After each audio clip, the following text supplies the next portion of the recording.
Sexta-feira, dia 6 de dezembro, e é o dia da gente dar aquele giro pelas principais notícias ambientais do Brasil e do mundo. Bora lá?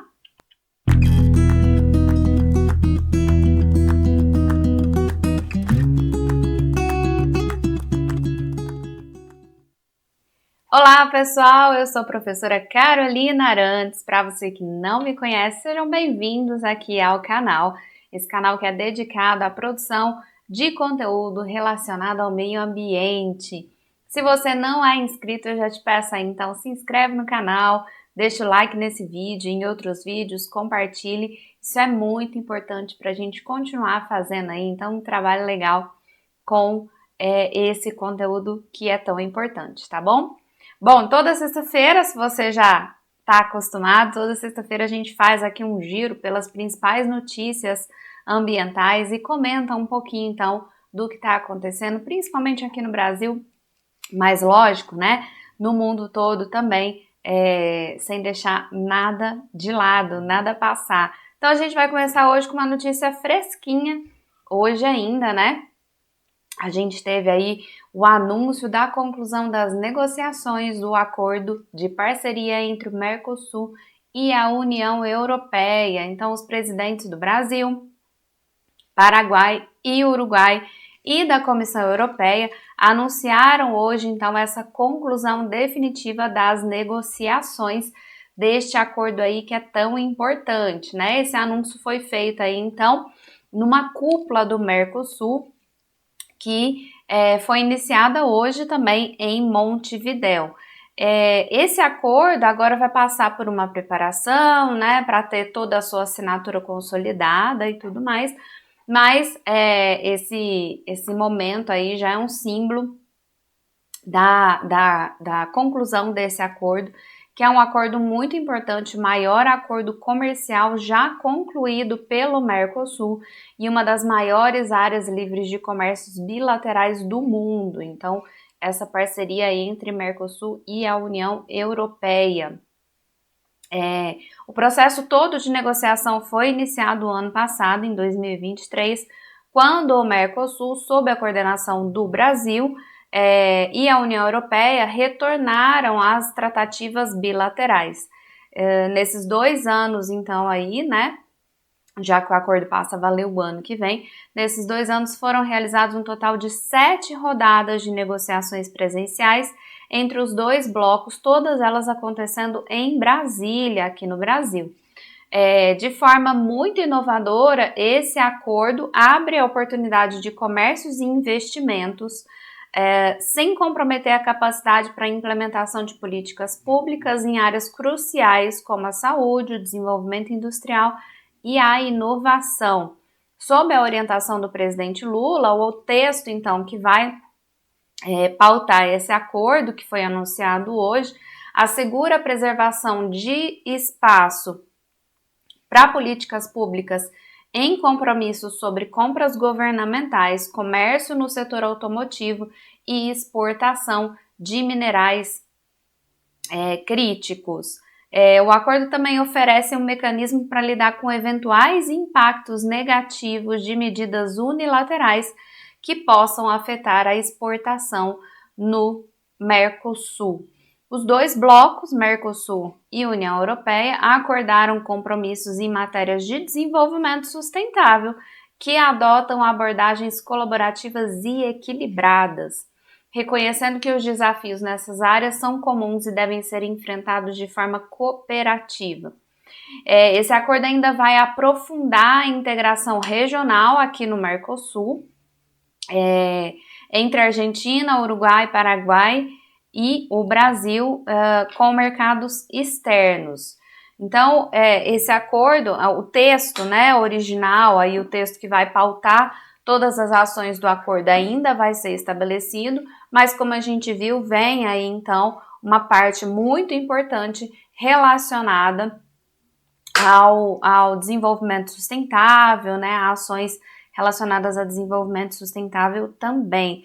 Então, um anúncio interessante e importante aí que aconteceu hoje ainda. Nossa próxima reportagem fala aqui então sobre o desmatamento ilegal no Cerrado, que gera 206 milhões em multas por descumprimento de embargos e impedimentos da regeneração natural. Essa é uma reportagem do IBAMA, mostrando então, né, que toda uma operação que foi montada na região do Mato Piba, Maranhão, né, a região que compreende Maranhão, Tocantins, Piauí e Bahia, essa operação chamada de Nova Fronteira, realizada ali pelo IBAMA, para combater o desmatamento ilegal no Cerrado, nessa região do Mato Piba, resultou aí em 52 autuações aplicadas, num total de aproximadamente 206 milhões em multas ambientais em outubro e novembro deste ano. Então, ao longo de 2 meses, esse foi o resultado aí, esse foi o saldo de toda essa operação. Também foram apreendidos 23 equipamentos e maquinários, como tratores e pulverizadores. É muito importante, né, o que a reportagem traz aí, é muito importante que esse trabalho seja feito em conjunto com outras ferramentas, como, por exemplo, a análise de imagens geoespaciais, né? Então, imagens obtidas por satélites, que permite aí que os agentes que fazem parte dessa operação possam, então, né, constatar se algumas áreas que já tinham sido embargadas anteriormente foram cumpridos, esses embargos foram cumpridos ou não, né? E isso ajuda muito ali nesse processo de fiscalização. Segundo a fiscalização, há anos os infratores vinham auferindo ativos econômicos de maneira ilícita com a venda de grãos de soja, milho, feijão, entre outras culturas agrícolas, inclusive com a venda e arrendamento de terras que já haviam sido embargadas. Então, daí, de novo, a importância desse monitoramento via satélite dessa região. A região é considerada como a nova fronteira agrícola, né? Por isso, inclusive, do nome da operação, né? Porque é uma região do Cerrado onde a gente tem um território, um terreno muito propício para a agricultura, né? Um terreno mais plano, que permite a mecanização, inclusive com maquinário mais pesado, né? E isso ajuda bastante aí, então, nesse processo de desmatamento, de conversão dessa área para áreas produtivas, né? Toda essa ação da Operação Nova Fronteira, então, foi realizada no mês de novembro, justamente porque é um mês onde a gente tem essa alta do plantio. Então, é a oportunidade que se tem de entender se as áreas embargadas permanecem embargadas ou se elas estão sendo usadas de forma irregular, tá? Deixo aí o QR Code para vocês lerem a reportagem na íntegra, caso tenham interesse.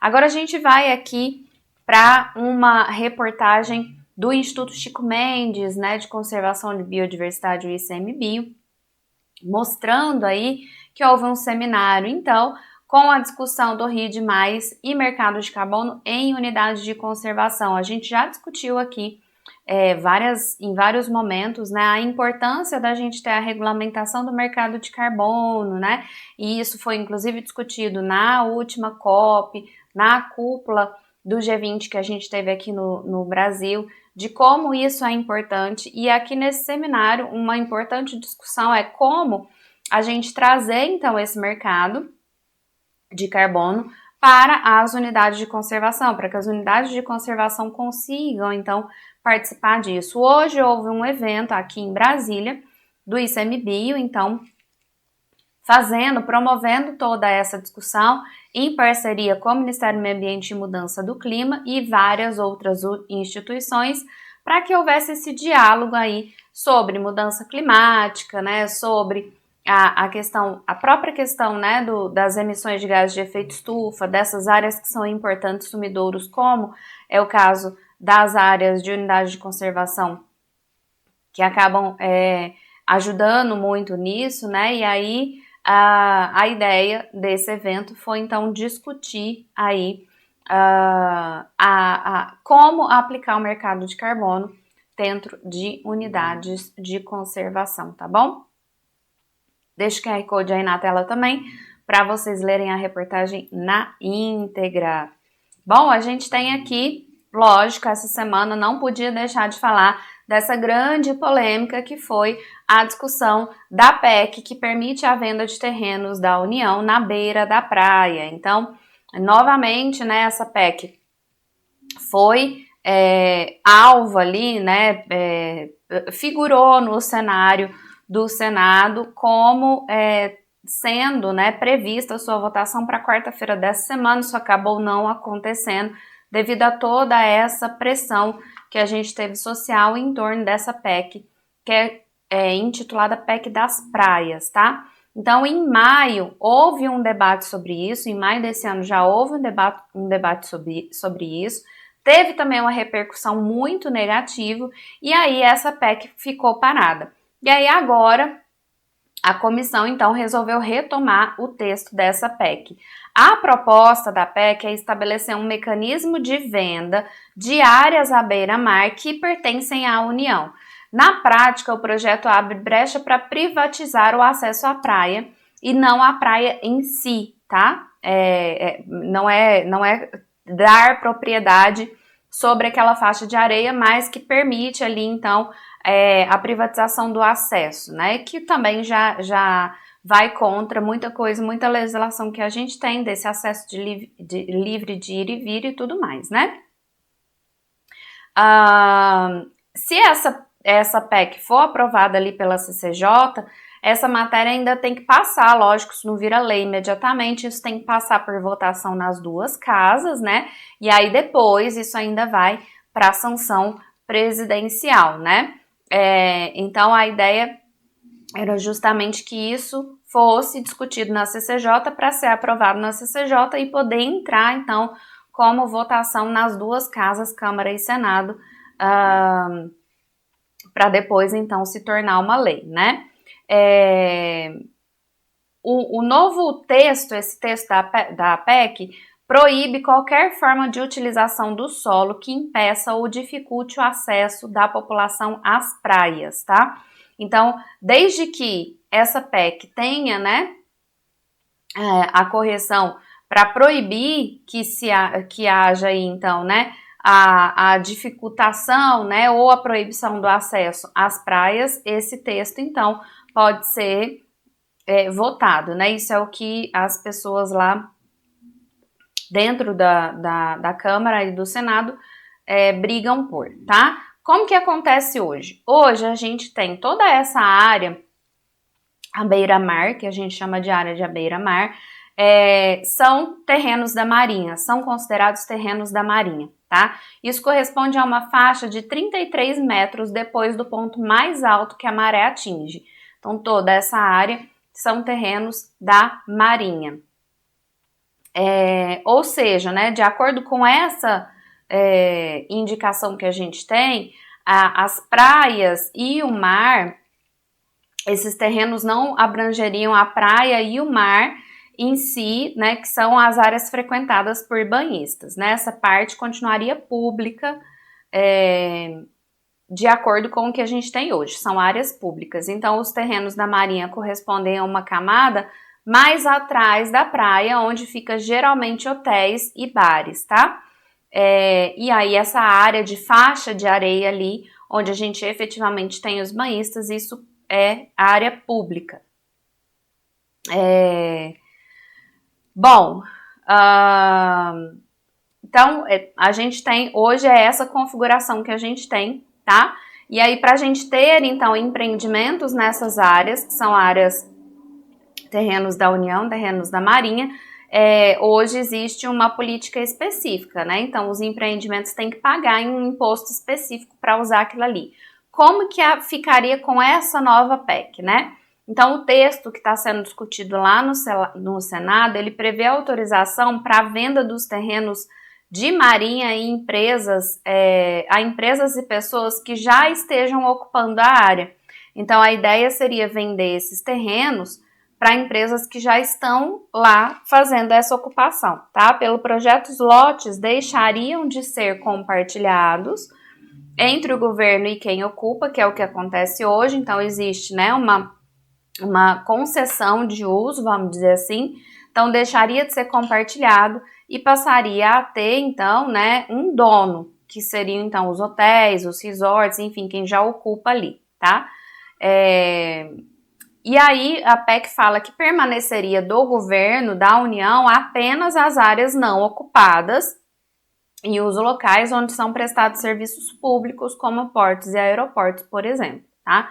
Então isso dá uma brecha, grande discussão é que isso dá uma brecha muito grande, né, para limitar o acesso, então, a essas regiões ali de faixa de areia para os banhistas. Essa é toda a discussão, tá, da PEC e acaba repercutindo bastante aí dentro das questões ambientais, que a gente pensa, né, como que ficaria, então, a rigidez com a conservação ambiental nesse caso, né, figurando um caso em que essas áreas que hoje tem, né, essa posse pública e privada, que ficariam só áreas privadas, tá bom?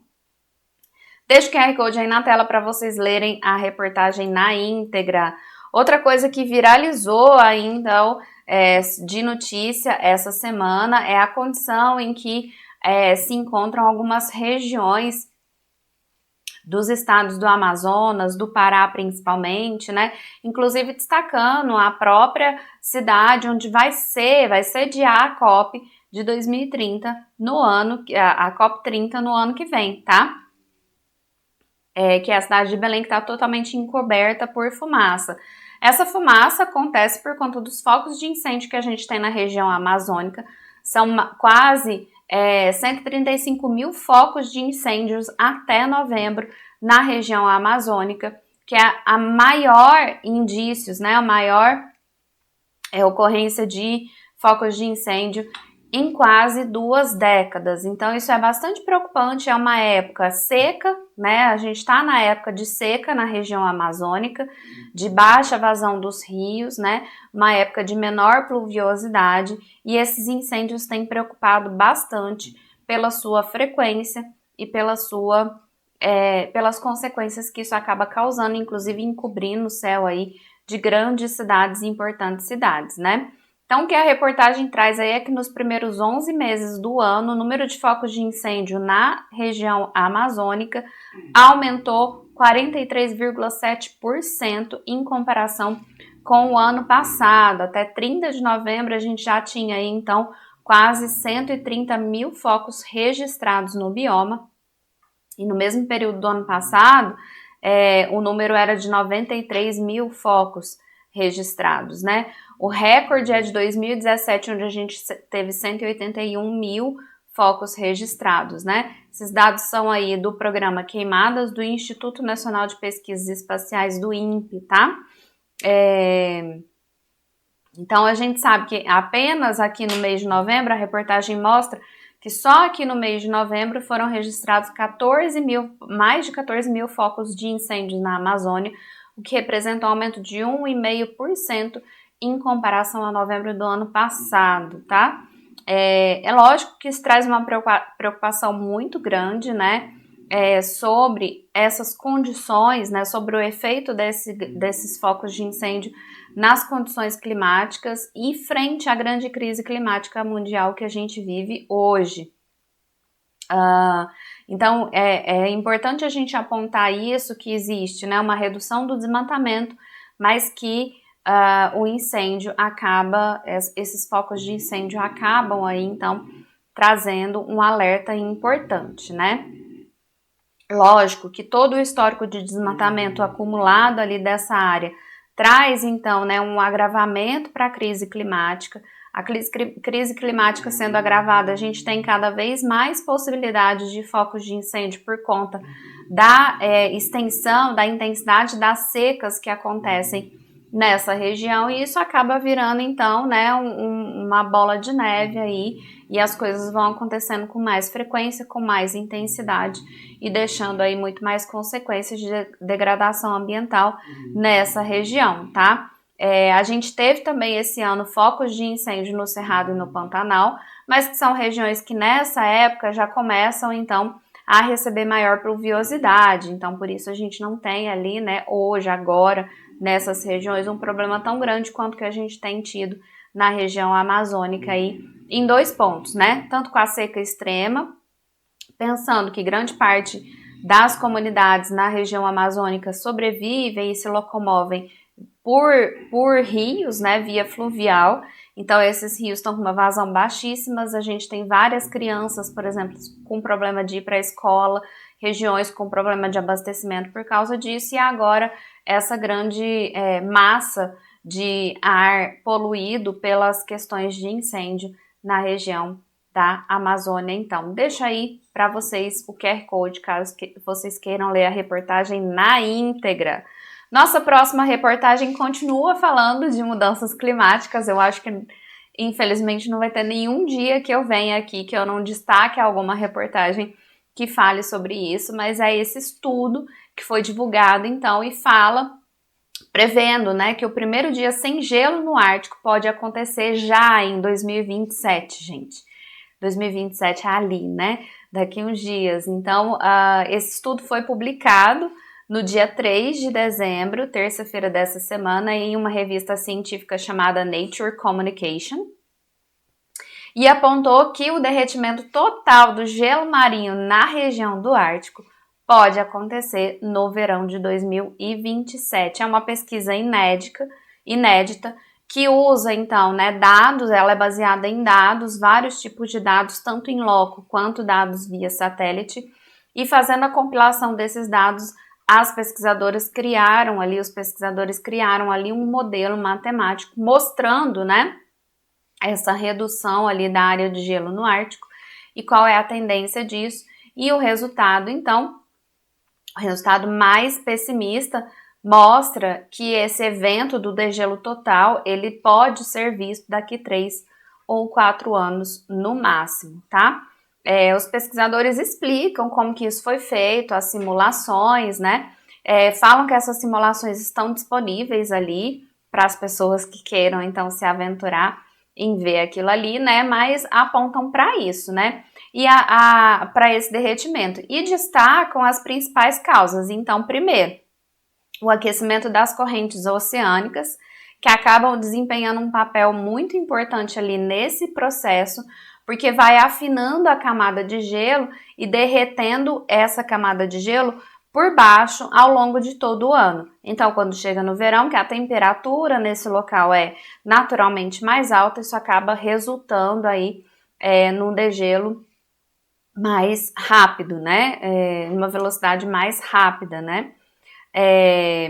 Então, os estudos observam que esse gelo marinho fica cada vez mais fino devido a essas alterações climáticas e por conta das alterações climáticas a gente passa a ter também mais ondas de calor e mais tempestades na região, o que acaba influenciando em todo esse degelo aí que vai acontecendo então, tá? Mesmo com esses cenários muito pessimistas, as previsões que foram feitas aí pelos pesquisadores mostraram que o primeiro dia sem gelo poderia acontecer ainda entre 9 e 20 anos após o ano aqui de 2023. Então, isso poderia ser bem mais longo, né? Independente de como que as emissões de gases de efeito estufa possam acontecer daqui para frente. O grande problema destacado que a gente precisa entender sobre esse degelo, então, total da região do Ártico é o seguinte, né? Essa região, ela é uma região naturalmente, então, congelada. Quando a gente vem para um cenário de uma região totalmente congelada, que passa por um degelo total, isso, obviamente, gente, afeta, né? Vai afetar todo o clima global, tá? Tanto em relação ao movimento dos ventos, a velocidade dos ventos, a temperatura, né, dessa água dos oceanos, tudo isso acaba sendo muito afetado. Fora, né, o ecossistema da região que depende, né, esse ecossistema que depende dessa camada congelada, depende disso. Então, todos os seres vivos que estão ali, eles evoluíram para isso, né? para usar essas áreas congeladas para sobreviver a isso, algumas espécies utilizam esses gelos para esconder, para se reproduzir, enfim. Então, todo o ecossistema vai ser sim afetado em uma possibilidade de degelo total dessa região, né?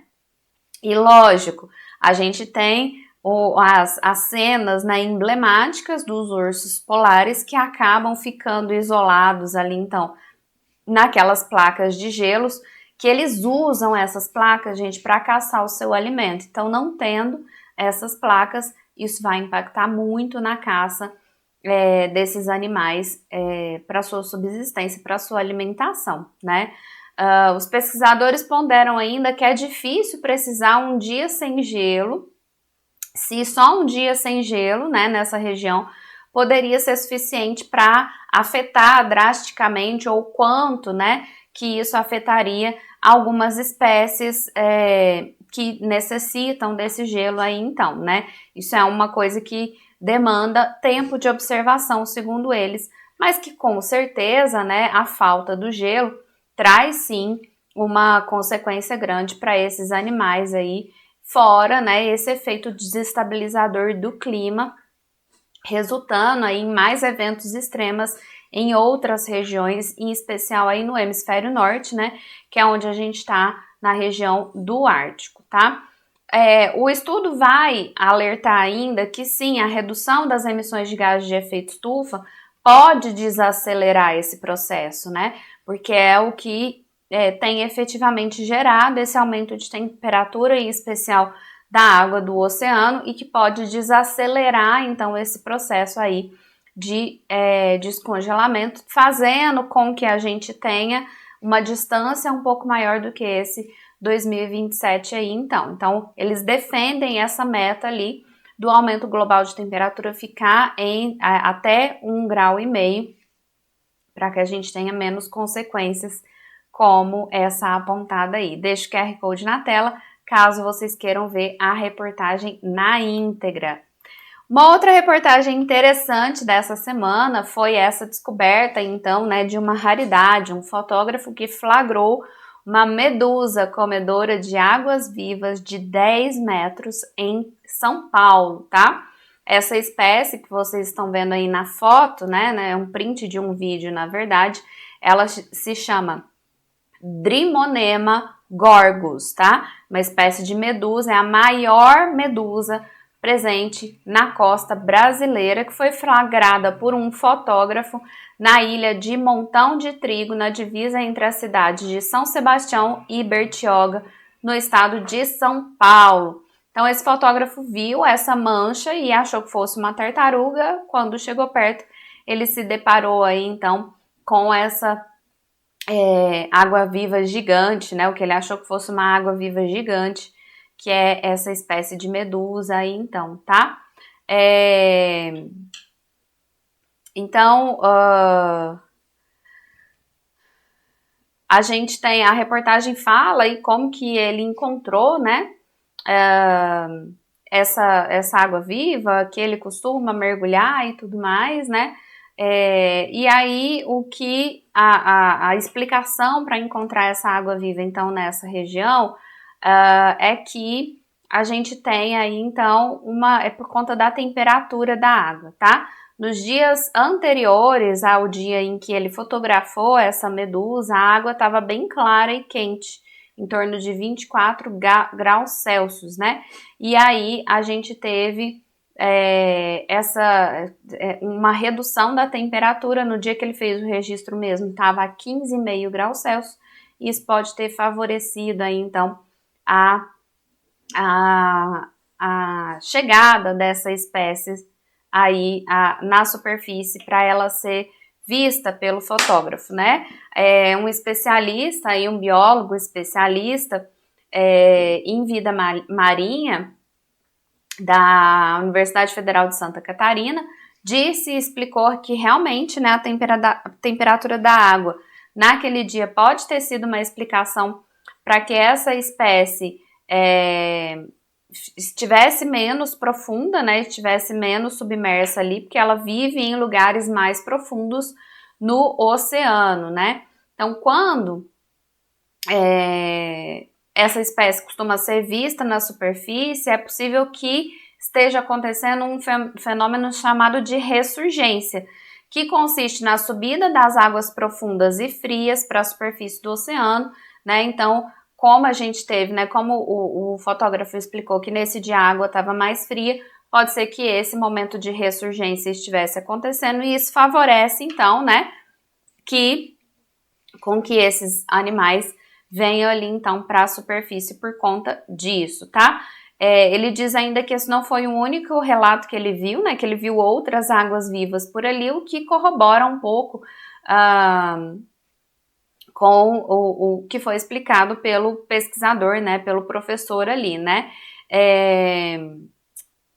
A estimativa, então, que foi feita é que o animal tinha pelo menos 60 centímetros de diâmetro e que os tentáculos pudessem ultrapassar ali os 10 metros de comprimento, o que é muito comum para essa espécie, né, que pode chegar até 1 metro de diâmetro, então, e com mais de 10 metros de comprimento. É muito comum, tá? O que a gente sabe é que aqui no Brasil essa espécie ela foi registrada já em 1857, então tem registros, principalmente em Santa Catarina, Florianópolis, mas é uma espécie comum aqui, né? Mas que ela aparece pouco justamente porque é uma espécie que fica mais em lugares mais profundos do oceano, tá? Então, é uma espécie comum aqui e que vai aparecer nesses momentos de ressurgência aí, como a gente já viu, tá? É uma espécie predadora, ela come outras águas vivas, por isso que é chamada aí de comedora de águas vivas, né? Então ela se alimenta de outras espécies de águas vivas menores, né? E ela serve de fonte de alimento para tartarugas, tá? Tartaruga verde, conhecida como aruanã, que é bem comum na região também, tá? Ela é sim uma espécie que pode ter ali, né, venenos, né, que tem ali uma substância que queima, mas esse envenenamento, que a gente chama de queimadura, né, que é por conta dessa substância tóxica que ela tem ali nos tentáculos, mas isso acaba sendo em menor escala do que a caravela portuguesa, por exemplo, que também é bem comum nessa época do ano em acontecer aqui, tá? Então, o próprio fotógrafo disse que não teve nenhum tipo de risco, mas que está acostumado a levar queimaduras aí desse tipo de animal, né? Mas ele tem um potencial de lesão muito menor do que outros tipos de água viva. Ainda assim, gente, é uma água viva, possui toxicidade, então caso você tenha contato com algum tipo de animal desse, o negócio é não se aproximar, não chegar perto e em caso de contato procurar imediatamente um atendimento para evitar lesões mais graves, tá? Deixa o QR Code aí na tela para vocês acompanharem a reportagem na íntegra. E por último, eu queria mostrar aqui para vocês uma reportagem mostrando aí, né, o papel de polinização de um lobo. Então, a gente teve essa reportagem aí, né, mostrando, e inclusive com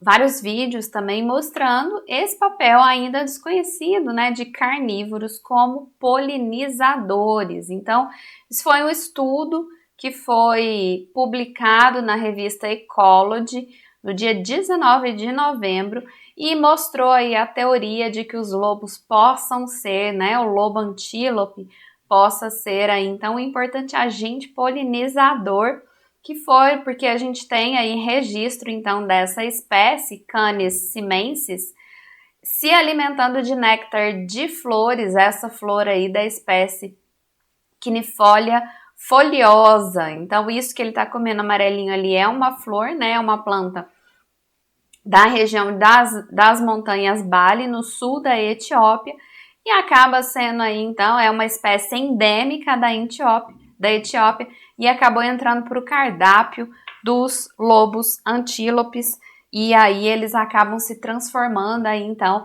em polinizadores, né? Lógico que não são os únicos, é uma espécie que atrai vários polinizadores, como insetos e pássaros, por exemplo, mas é a primeira vez que a gente observa um canídeo, né? Um carnívoro aí tendo esse comportamento de alimentação e ajudando aí então no processo de polinização. Deixa a reportagem completa aí para vocês, caso vocês queiram acompanhar no QR Code. E com isso a gente encerra a nossa rodada de notícias dessa semana. Espero que vocês tenham gostado e a gente se vê no próximo vídeo. Até mais!